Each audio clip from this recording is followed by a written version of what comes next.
ఈ కథ కొన్ని దశాబ్దాల క్రితం మొదలైంది.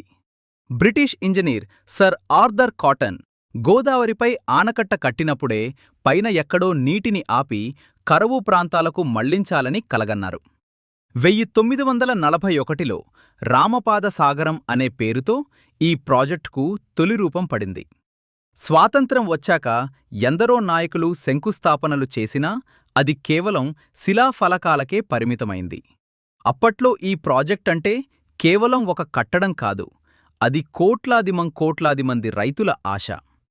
గోదావరి నుంచి వేలల టీఎంసీల నీరు సముద్రంలోకి వెళ్లడం చూసి చలించిపోయిన నాటి ఇంజనీర్ల దార్శనికతే ఈ ప్రాజెక్టుకు అసలు పునాది. నిశ్శబ్దంగా ఉన్న ప్రాజెక్ట్ స్థలం 2004లో ఒక్కసారిగా కదిలింది.